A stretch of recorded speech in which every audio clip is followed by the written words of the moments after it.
Alrighty, hello there everybody, and welcome back to Let's Play Demon Souls. So yeah, at this point, after having defeated the man-eaters, we've gotten pretty much done with every single stage in the game, more or less, except for 1-3. But basically, the next few videos are going to be us taking on the archdemons, which are kind of like the final bosses of each world. And, you know, I think I'm just going to do it in order. World 2, World 3, World 4, and then World 5. And then we'll end with World 1, because that is the coolest final boss. And kinda, it's sort of unofficially considered as the real final boss of the game, the final boss of World 1, but yeah. I'm just kinda doing these in the order that I prefer to do them in the order of how much I like each archdemon. And it just so happens that, you know, it goes exactly in order, 2, 3, 4, 5. So, here we go. Am I saying archdemon? Should it be archdemon? I don't know. I always thought it was archdemon. I couldn't be sure. Anyways, you might have noticed we're carrying the Uchigatana with us. I'm not sure exactly how this is going to go, because I sort of forget this boss yet again. Like, every single time I fight this boss, I know there's this really easy strategy to fighting him. And he's more of a puzzle boss than he is, like, an actual boss that you fight. But at the same time, I don't know, it's just...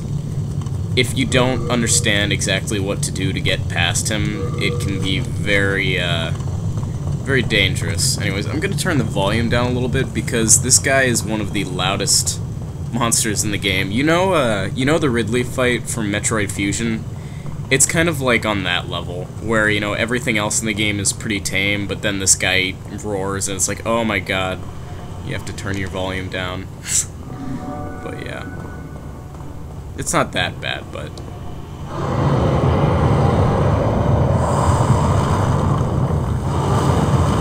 if you have your volume turned too high up, then it can really be distracting. But yeah. It always lags there when he punches that wall. I think it's just because there's so much going on with that punch that, you know, it just lags the game, it can't handle it. So anyways, a thing to note, when his eyes are yellow, that's when you're safe. But when his eyes start to glow red, that means that he sees you and he does not like you here. So, yeah. I think the thing to do here is to try and get by undetected. Don't know though. It's kind of hard to do this. There we go. Ah, he saw me. Another strategy that some people like to do is they like to actually get him, they like to coax him into breaking the rubble for them, which is a pretty good strategy. But yeah, you just have to take this first part kind of slowly. Oh. He sees me.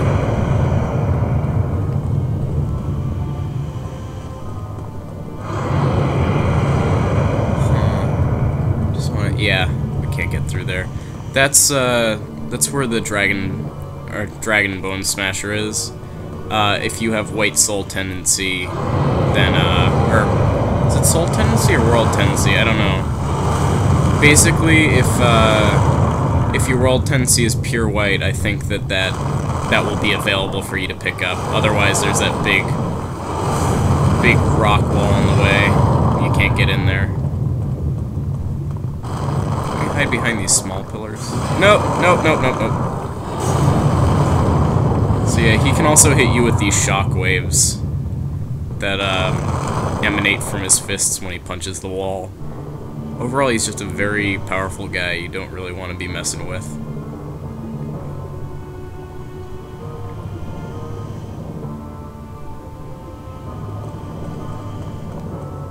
Okay. This is the first section.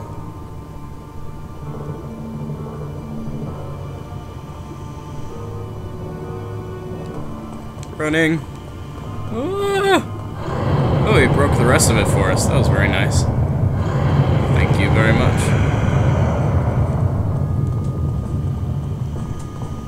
Alright. Alright, so this is basically what we have to do. We have to operate these big mechanisms, and I'll show you what it does right here.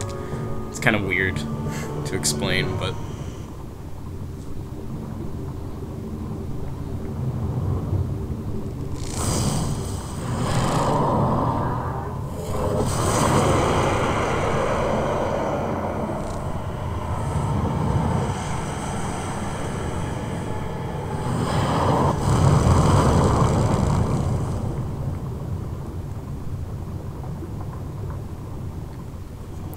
So yeah, he didn't like that very much, so he smashed the mechanism, and now he's actually pinned in place. Kind of a funny thing is just the angle that this thing looks like it came down on him at, and also how long it is compared to how long it looked in here.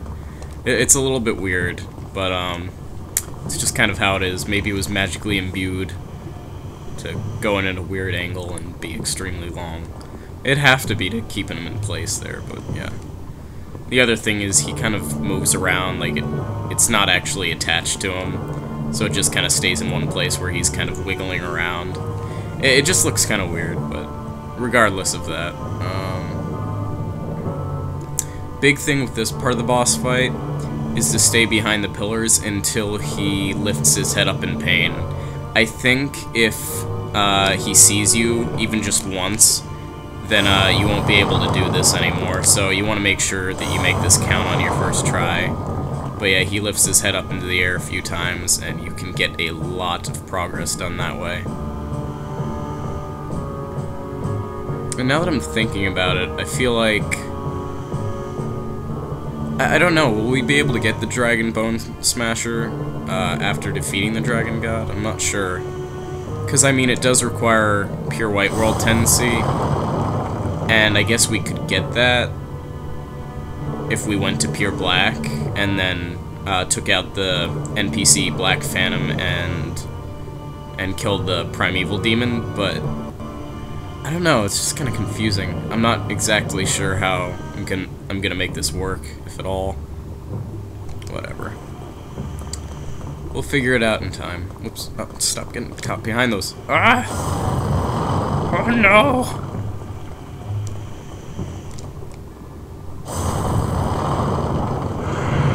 Okay. What I did there was a little bit silly, and I probably could have gotten in big trouble over it, but we managed to get away. And I think the battle's more or less over at this point.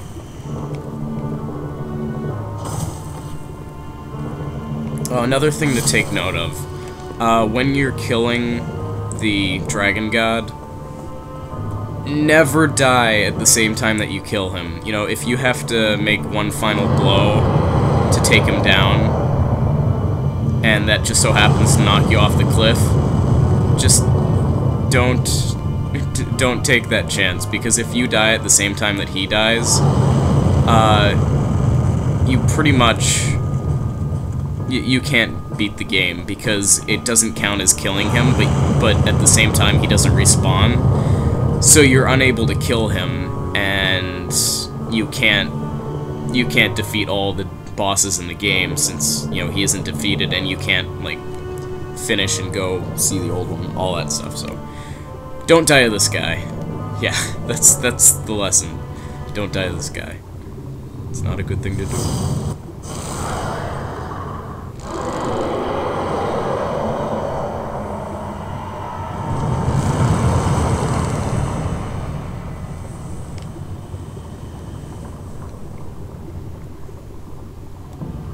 So anyways, having that second harpoon shot into him, he's pretty much done.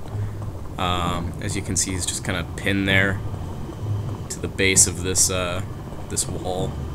So what we have to do is we have to follow him on down there, and we have to take him out of his misery. Take care of him. We have to take care of him. We have to give him lots of bed rest and love.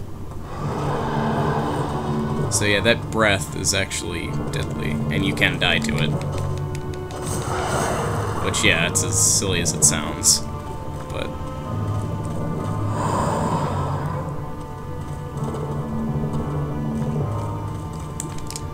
So yeah, all you have to do really is you have to run in, Oh god, that was close.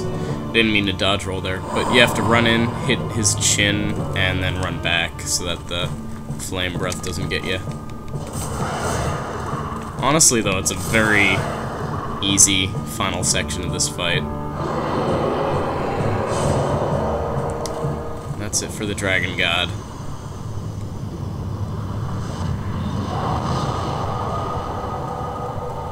So yeah, first try, not bad, and we get some pure Dragonstone for our troubles, although I don't necessarily need that, just because we already upgrade our Dragon Longsword to its full capacity.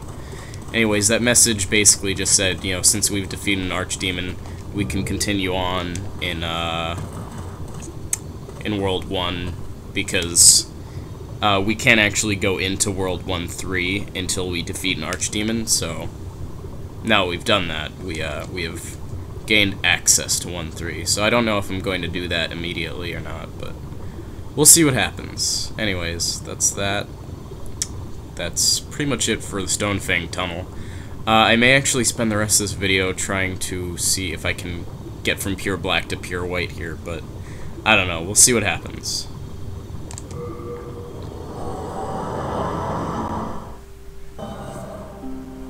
Oh. Why don't we level up? Or why don't we level up before we continue on? Can get a good 2 level ups here. Bring everything up to 17. Faith at 18. Oh right, we were going to go to 20 there. I forgot about that. I'll do that for the next 2 level ups. We'll level up Faith to 20. Alright, so I'm going to run back in here, and I'm going to see if I can get pure black world tendency. This is going to be a process, so... Alright, we'll be back in just a little while. So yeah, if you were wondering how to get pure black world tendency, this is how. Just roll off the cliff. And then, since you don't lose world tendency in soul or in soul form, if you die in soul form, you have to actually take a lot of stones of ephemeral eyes. I don't think we have any on us, although unless I picked some up randomly. Yeah, I do have one. So basically, use a stone of ephemeral eyes, and then you revive using that. And then you go do it again. I'll just pick up our bloodstain to keep our souls with us, I guess.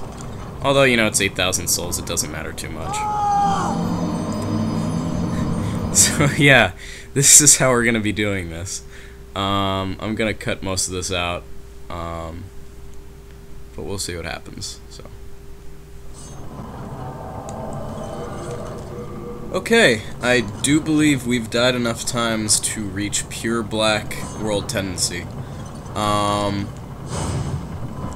not sure exactly how this works. I'm hoping we can warp back through the worlds, like we can go back to the Nexus and then we can just come back. Because I really don't want to go through this whole entire level to get to the Black Phantom. I don't know, this is going to be a bit of a process. Hopefully it'll work out alright, though. Oof. That kinda sucked. Yeah, you don't want to get hit by any of the rubble, even, because even the rubble can hit you for quite a bit of damage. Anyways, when you have pure black world tendency, it makes everything harder, basically, for you. Usually this won't happen because once you die once, you'll be in soul form and you can't lose more world tendency. But if you do what we did and you keep using the stones of ephemeral eyes, you can eventually, you know, after like 5 or so deaths, you'll go down to pure black world tendency. And I'm just trying to think. Certain effects may appear in the worlds when you get to that point. Oh, there he is. Like, for instance, enemies may appear, like Black Phantoms may appear, like AI Black Phantoms, so, you know, it's just going to kind of be generic enemies that'll appear. I'll look it up for this place, but yeah. The 2 primary things that this does is it gives you these things, which are Primeval Demons. I don't really see these things very often just because, I don't usually get down to the point where I'm at pure black world tendency.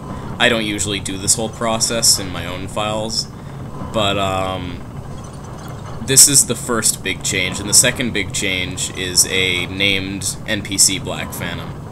But yeah, Primeval Demons are pretty underwhelming.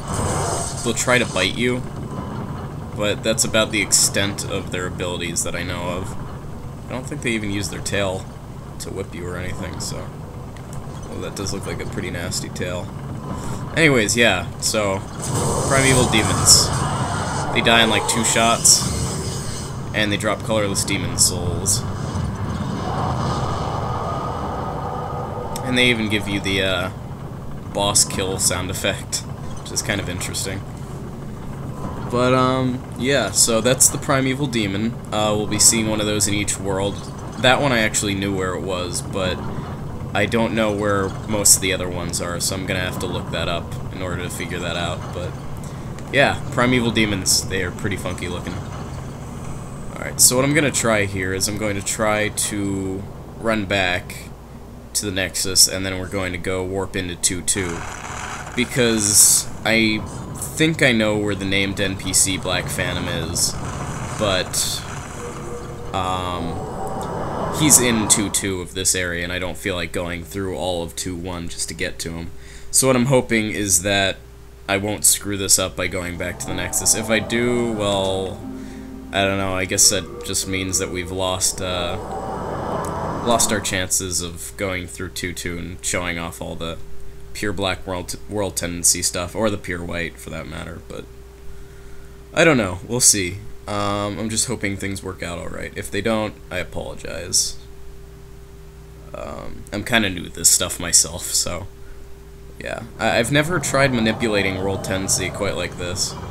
It's not really something I've gotten into attempting to do, but we'll see what happens, and hopefully things will go well and they will be fancy. If I don't get hit by a giant pickaxe first. Alright. So yeah, that wasn't what I had in mind when I was going to just run through this area without bothering to fight anybody. That's more what I had in mind. Get hit by the first guy. Oh, goodness. Oh, right. This is another thing, is that we didn't show off that other area. See down there, I think I may come back and show this off, just because I want to get straight to the point for the moment. But, yeah, I may take that alternate route down here and see if I can get all the stuff. Okay. Is he here? Hello? Huh. He's not appearing. Well, that sucks. I'm pretty sure Black Phantom Scurvier the Wanderer is supposed to appear here, but I guess since we defeated the Primeval Demon, he's not coming up. Yeah, I went about this all the wrong way. If I wanted to see him, I probably would have had to go through all of 2-1. I just thought that was going to be such a crazy process I didn't want to deal with. I don't know. Let me look it up really quickly. Alrighty then, so it would appear as though if I want to confront Black Phantom Scurvier the Wanderer, I'm gonna have to go all the way back to pure black world tendency, so I killed myself off screen there, and for the sake of it, I'm going to show off this alternate path to you guys, because it gives you a few more items, some of them a little bit more valuable than others, I don't know if this is the best stuff or if it's exactly worth it in a sense, but anyways, you have to be really careful with this. It's not a fun process, but if you want to get some fancy items, this is a way to do it. Alright, so I'm gonna try to run across. Ah! Okay, I made it. Just barely. Now what? Can I drop down there? Doesn't look like it. Can I drop down there? Doesn't look very much like it either. Ah, what the hell? Gonna die? Oh, I lived. Okay. I dig it. Kinda stuck now, though. Oh, see, I wanted to go that way, not this way. Crap. there's a thing over there and I want it. Okay, let's do something crazy. Ah! I made it! How is that for crazy platforming? Storied soldier soul. So yeah, these planks, sometimes you have to walk around on them, and it is the worst experience ever, because it's really nerve-wracking. Ah, I didn't even die from that. Crap. Well, anyways, I'm gonna try and get that last one, because I'm pretty sure it's a ring. It's a ring of, like, plague resistance or something. Or ring of disease resistance. Something silly like that. So I could go down here. Oh, maybe this does work. Yeah, this might work out. Alright, let's try dropping down here. See what happens. Yep, that'll be it. And for that we get our Ring of Disease Resistance. I think that protects against plague. And I believe Scurvier should appear now. Scurvier. He's not appearing. What the heck? Yes. Alright. And this is Unknown Hero Assault, just like I said, just a generic soul drop. Alright, let's call that a day for the Stonefang Tunnel. Alright, my apologies that I wasn't able to show off all the fancy things in Stonefang Tunnel. Next time, we'll be going into the Tower of Latria, and I'll try and do a bit of a better job with that than I did here. I may actually do the whole Soul or World Tendency thing first, just so that we can get that out of the way. And, yeah, other than that, I don't know. So, that's the end of the Stonefang Tunnel. Next time, Tower of Latria. Then next time, Shrine of Storms. And then next time, the Valley of Defilement. So, we'll take these in stride. Thank you for watching. Goodbye.